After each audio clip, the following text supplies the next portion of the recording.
France. Just saying the name makes you think of yummy food, beautiful art, and old-fashioned romance. From the Eiffel Tower to the smell of fresh croissants on old bumpy streets, France is a dream place for millions of people to visit. But besides the pretty pictures, there's a country with a big and amazing history. Strong kings, brave fighters for change, and world-changing moments have all shaped this land. To understand France today, we need to go back through its fancy palaces and battlefields. This isn't just a story about dates and names, it's about bravery, fighting, and always trying to be free. From kings who thought they were chosen by God, to people who started revolutions, and from big empires to republics, France's story is always changing. Let's pull back the curtain and find out about the stories that made France what it is, and keep making it what it will be. Our story starts after the Roman Empire fell apart, when things were a mess in a place called Gaul. The Franks, led by a guy named Clovis I, brought the different groups together and started what would become modern France. Clovis becoming a Christian was a really smart move. It made him strong friends with the church and his people. Paris became the main city, and the kingdom of the Franks began. Charlemagne, the most famous Frankish ruler, made his kingdom huge and was crowned emperor in the year 800. But after he died, the empire broke up. In 843, a treaty split it into three parts. West Francia became the first version of France. The name France itself comes from the Franks, a lasting reminder of the group that started it all. From these beginnings, the country of France slowly grew. Everything was set for hundreds of years of big plans, fights, and amazing culture. Let's jump ahead to the 1600s, when the French kings and queens were at their most amazing.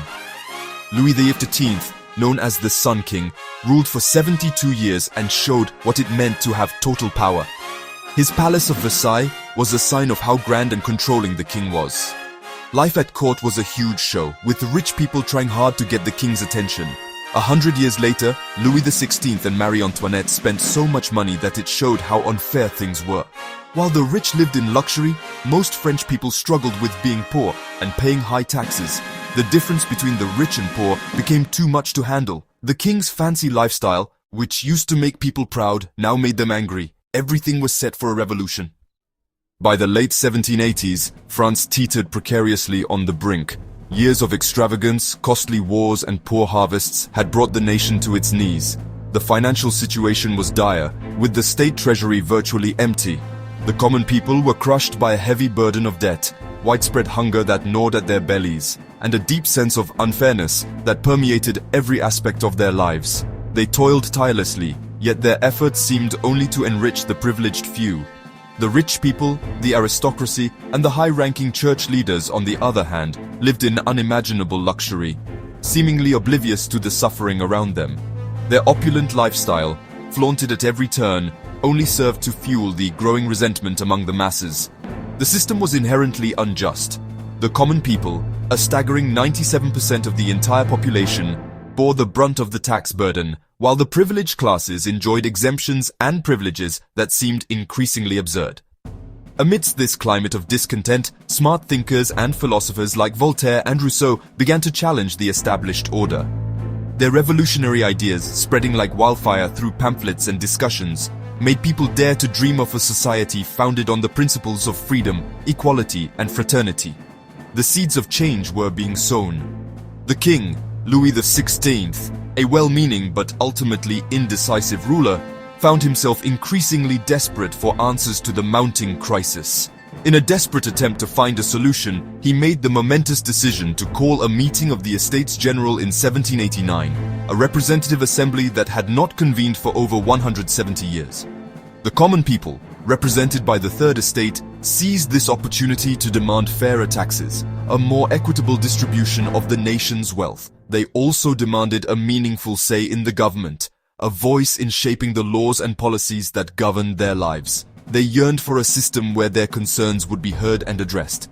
But the old rules, designed to protect the interests of the privileged few, kept them effectively powerless, their voices drowned out by the entrenched power of the aristocracy and the clergy.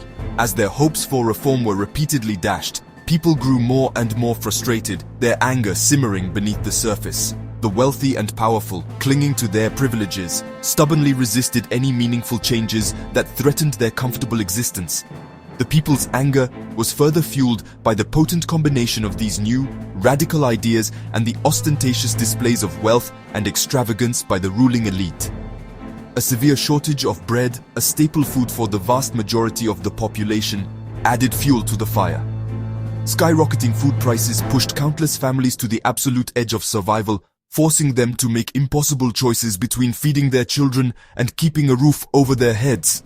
The vibrant coffee shops of Paris and the elegant salons of the wealthy buzzed with passionate talk of rights, liberty, and the possibility of revolution.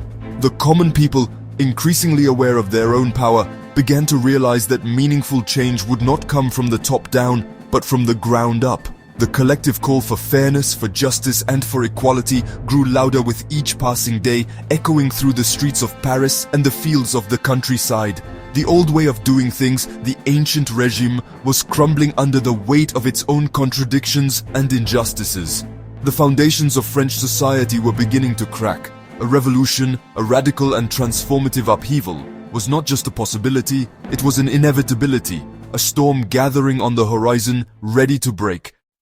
In June 1789, the common people made a big stand with the tennis court oath, promising to write a new rulebook for the country.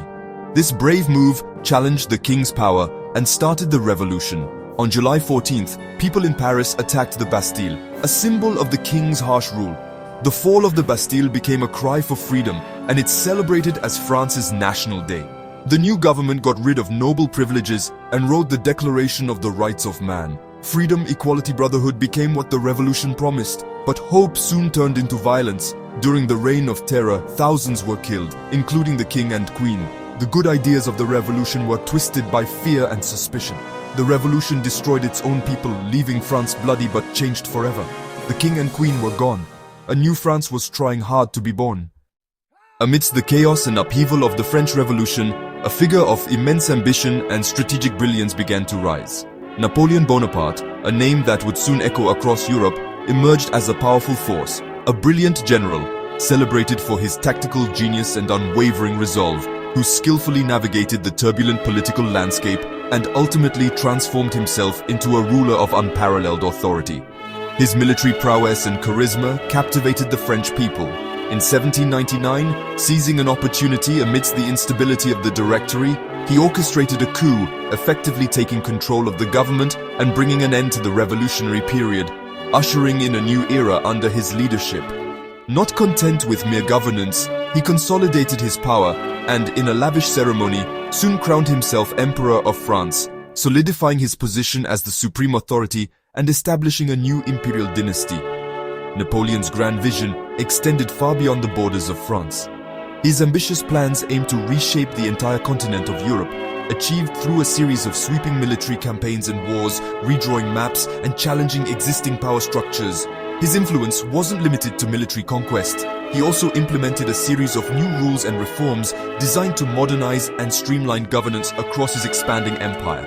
Among his most enduring legacies was the Napoleonic Code, a comprehensive legal system that updated and standardized French law, establishing principles of equality before the law and property rights.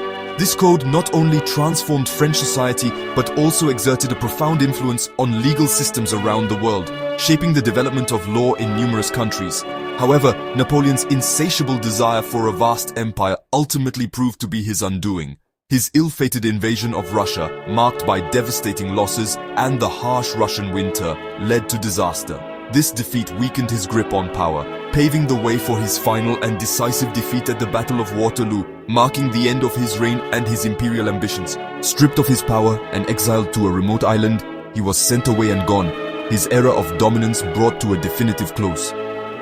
Despite his downfall, Napoleon's impact on France remained profound and lasting, particularly in the realms of law and the structure of government, shaping how the country was run for generations to come. In the aftermath of his reign, France experienced a period of political instability, going back and forth between periods of monarchy. With the restoration of the Bourbon kings, another revolution fueled by republican ideals and popular discontent, and the establishment of a republic, each vying for control of the nation's destiny. The 19th century was marked by significant political turmoil and upheaval, as France grappled with competing ideologies and struggled to find a stable form of government. Despite the challenges, the enduring appeal of Republican ideals, with its emphasis on liberty, equality, and fraternity, gradually took hold in the hearts and minds of the French people. Finally, by the 1870s, the Third Republic was established, marking a turning point in French history and solidifying the nation's commitment to a republican form of government. This marked a significant step forward, leading France into a period of modernization and progress, setting the stage for its emergence as a major player in the modern world. The power of the monarchy was definitively broken, replaced by a system of government based on the principles of popular sovereignty and representative democracy. France firmly established itself as a country synonymous with republican ideals, championing the values of liberty, equality, and fraternity on the global stage. The profound scars left by the Revolution and the Napoleonic era indelibly shaped the nation's identity, influencing its culture, politics, and its place in the world. As the 19th century drew to a close, a new chapter was about to begin for France, one filled with both challenges and opportunities as it navigated the complexities of the modern era. The 1900s brought incredibly tough times. In World War I, France went through terrible trench warfare and lost a huge number of people right on its own land. The pain of battles like Verdun and the Somme left a mark on a whole generation. Winning came at a terrible price, and harsh peace rules set the stage for future fights. Just 20 years later, World War II broke out. France quickly fell to Nazi Germany. The North was taken over, and a puppet government ruled the South. But brave resistance fighters and Charles de Gaulle kept hope alive. From London, de Gaulle brought together the Free French. In 1944, Allied troops landing in Normandy started France's freedom. Paris was freed, and the French spirit stayed strong. The wars left deep wounds, but also made France a tough nation. France came out beaten up, but not broken. A new world was waiting. After 2 world wars, France rebuilt and became modern really fast. The 30 glorious years saw the economy grow, new businesses, and people having a better life. France changed into a modern country that takes care of its people. The old colonies slowly went away after tough wars in places like Indochina and Algeria, changing what it meant to be French. The 1960s brought big cultural changes, student protests, strikes, and a push for more freedom. Old ways of doing things fell apart, and society became more open and free-thinking. France became a founding member of the European Union, making a new partnership with Germany. The country embraced working together, moving past its history of being fiercely independent. France's influence in Europe and the world grew. The country was ready for the challenges of a new century. Today, France stands as a prominent world leader, a nation with a rich history and a significant role in shaping global affairs. Its influence extends across various domains from politics and economics to culture and innovation. France holds a permanent seat on the UN Security Council, giving it a powerful voice in international security matters. It actively participates in diplomatic efforts to resolve conflicts and promote peace around the world. Furthermore, France is a nuclear power, possessing a sophisticated nuclear arsenal that contributes to its strategic importance on the global stage. This capability underscores its commitment to national security and its role in maintaining a balance of power. As a founding member and a key voice in the European Union, France plays a pivotal role in shaping the EU's policies and direction. It advocates for closer integration, economic cooperation, and a unified approach to addressing common challenges. Its ideas from the Revolution, with its emphasis on liberty, equality, and fraternity, still shape its foreign policy, guiding its interactions with other nations and its commitment to promoting democratic values. France maintains a strong commitment to human rights, both domestically and internationally. It actively supports human rights organizations and advocates for the protection of fundamental freedoms around the world. French culture is still a huge deal around the world, influencing art, literature, music, and fashion. The French language continues to be widely spoken and studied, fostering cultural exchange and understanding. From fancy clothes and haute couture, setting trends and inspiring designers worldwide, to movies, food, and ways of thinking, French cinema captivates audiences. French cuisine tantalizes taste buds, and French philosophy challenges conventional wisdom. Paris is a fashion capital, a global hub for style and innovation, attracting designers, models, and fashion enthusiasts from all corners of the globe. And French is spoken all over the globe, connecting people and cultures across continents. It serves as an official language in numerous international organizations and remains a vital tool for diplomacy and communication. The country's artistic heritage is strong, boasting a legacy of masterpieces, and influential artists that have shaped the course of art history. From the Louvre Museum, home to iconic works of art like the Mona Lisa, to cool street art, vibrant expressions of creativity that adorn the walls of its cities. Modern France is diverse, a melting pot of cultures and ethnicities that enriches its society and fosters innovation. Made richer by people who moved there from old colonies and other places, bringing with them unique perspectives and traditions that contribute to France's cultural tapestry. This mix of people creates new things, sparking creativity and driving innovation in various fields, from art and design to science and technology, but also causes talks about identity and keeping church and state separate, reflecting ongoing debates about the role of religion in public life and the importance of maintaining a secular society. France keeps working through its ideas of equality and brotherhood, striving to create a more just and inclusive society for all its citizens. Its story is one of change, a dynamic narrative of evolution and transformation that has shaped its identity and its place in the world. Shaped by kings, revolutionaries, wars, and peace, a complex interplay of historical forces that have shaped its political landscape and its national character. France has given the world ideas of freedom, inspiring movements for democracy and human rights across the globe, and timeless cultural treasures, a rich artistic and architectural legacy that continues to inspire and captivate audiences worldwide. From the ancient Franks to the modern Republic, a long and fascinating journey that has shaped its identity and its values. France remains a country of passion and influence, a nation that continues to shape the world through its ideas, its culture, and its commitment to progress. Its legacy lives on, inspiring the world and captivating all of us, a testament to its enduring power and its timeless appeal.